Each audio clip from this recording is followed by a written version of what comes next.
Hello दोस्तों, good morning सभी को। नमस्कार।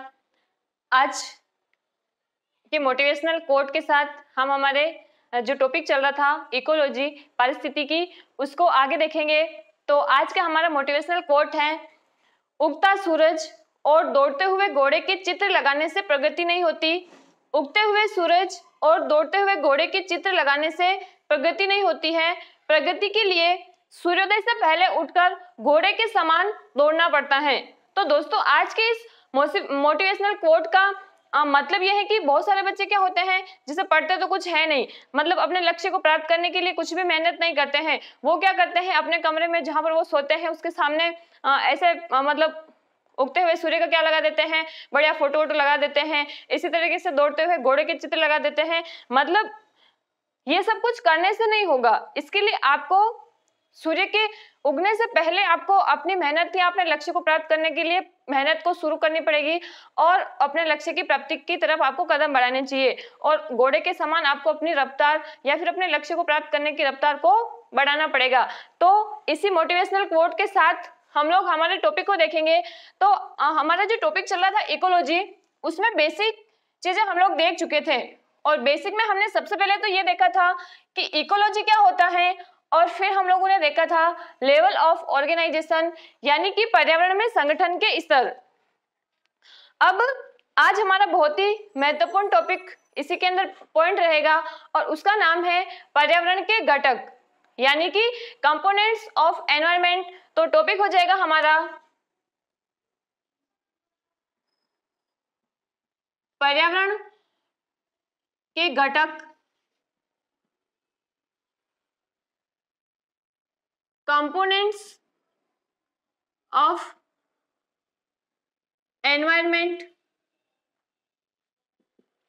अब दोस्तों, यहां से जो पिछला वाला रीट था, रीट 2018, उसमें एक क्वेश्चन बना था, बहुत ही सिंपल क्वेश्चन था। जब इस टॉपिक को हम लोग देखेंगे तो मैं आपको ये बताऊंगी कि उसमें किस प्रकार का क्वेश्चन पूछा हुआ था। तो बेसिकली जो पर्यावरण में उपस्थित कंपोनेंट्स है, ये 2 टाइप के होते हैं। उसमें एक होता है जैविक घटक, जैविक घटक यानी कि बायोटिक फैक्टर,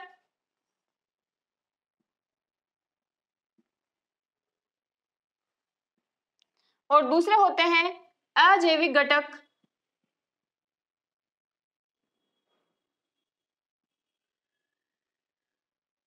कह सकते हैं इनको अबायोटिक फैक्टर।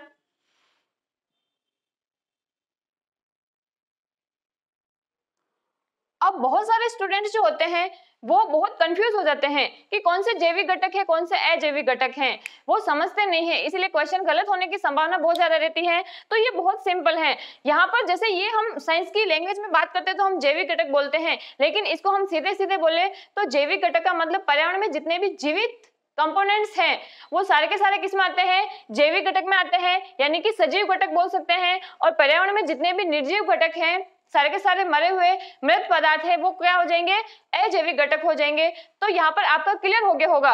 अब इसमें कौन कौन सी चीजें आती हैं, तो देखो यहाँ पर हम पहले ये लिख सकते हैं जीवित घटक,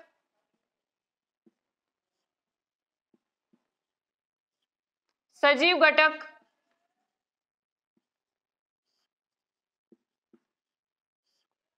अब बहुत बार ये भी होता है कि भाई कौन सा घटक जो होगा वो जैविक होगा, जीवित होगा, लिविंग होगा, और कौन सा नहीं होगा। तो आपको पता है कि जैसे हम क्या है, लिविंग ऑर्गेनिज्म है, तो हम क्या कर सकते हैं, हम श्वसन कर सकते हैं, रेस्पिरेशन कर सकते हैं, हम उत्सर्जन क्रिया कर सकते हैं यानी कि एक्सक्रीशन कर सकते हैं। इसी तरीके से हम क्या कर सकते हैं, मेटाबॉलिज्म कर सकते हैं, उपापचय क्रिया कर सकते हैं। जैसे कि हम जो शरीर में खाना वगैरह खाते हैं तो उनको पचाने की जो क्रिया होती है उसको अपन क्या बोलते हैं, मेटाबॉलिक रिएक्शंस बोलते हैं।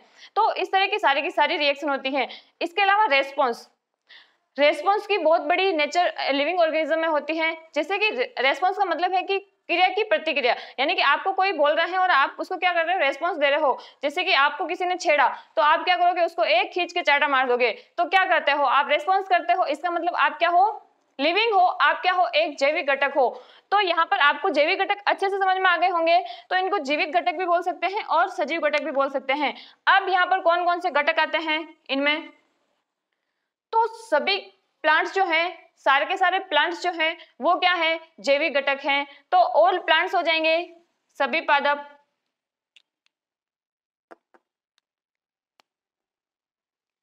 इसमें छोटे से बड़े आकार के जितने भी प्लांट है वो सारे के सारे किसमें आ जाएंगे, जैविक घटक में आ जाएंगे, ऑल प्लांट। फिर दूसरी ओर बात करते हैं सभी जंतु। सभी जंतु का मतलब यह है कि किसी भी प्रकार का जंतु हो, जैसे हमारे जैसा जंतु भी हो सकता है, उसमें हाथी हो सकता है, घोड़ा हो सकता है, बकरी हो सकती है, गधे हो सकते हैं, कोई भी हो सकता है, कुत्ता हो सकता है। तो जितने भी जंतु हैं, जितने भी एनिमल है वो सारे के सारे किसमें आते हैं, जैविक घटक में आते हैं। तो ऑल एनिमल। और इसके अलावा हम बात कर रहे हैं तो तीसरा होता है सूक्ष्म जीव।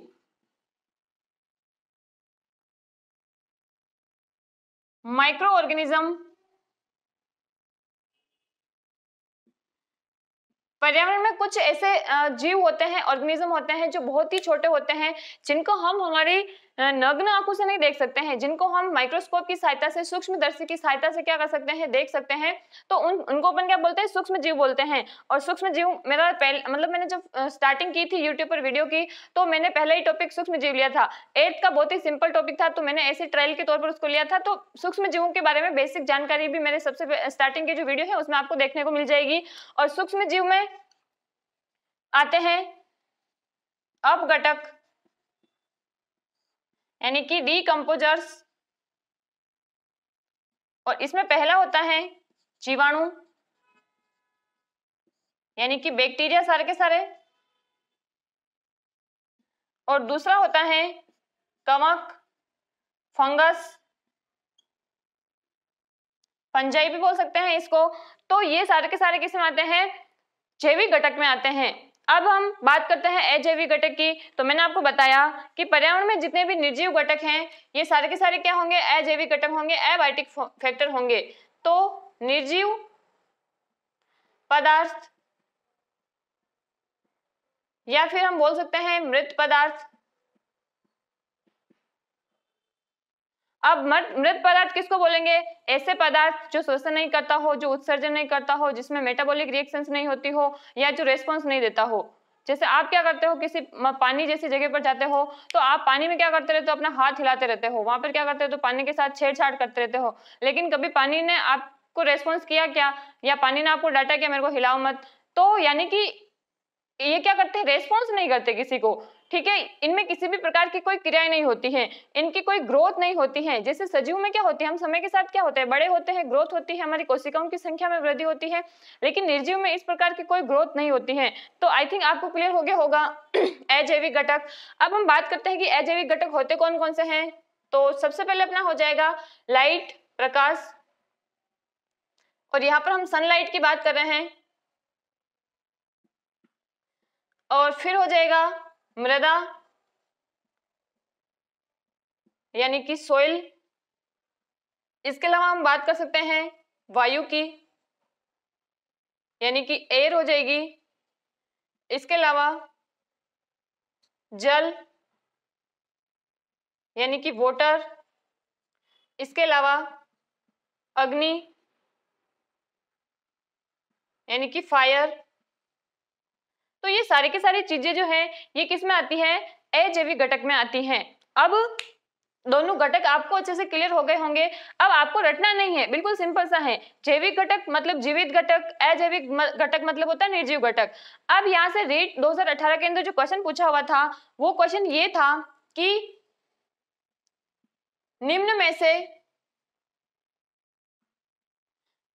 में से या निम्न में से कौन सा एक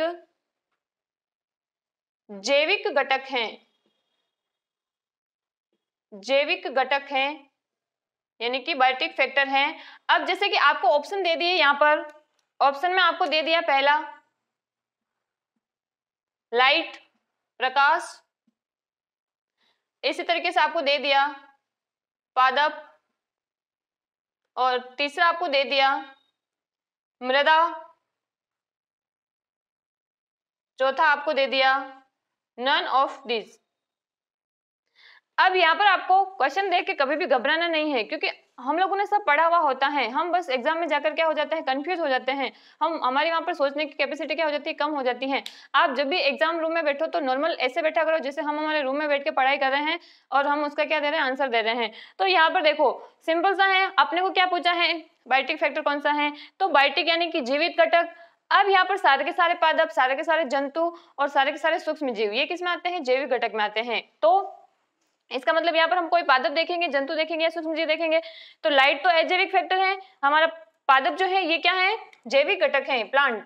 तो हमारा आंसर क्या हो जाएगा, बी हो जाएगा। मृदा भी क्या है, अजैविक घटक है, और लास्ट ऑप्शन है नन ऑफ दिस, तो ये हमारा आंसर नहीं होगा। तो आई थिंक टॉपिक आपका क्लियर हो गया होगा। आज की क्लास को हम लोग यहीं पर समाप्त करेंगे।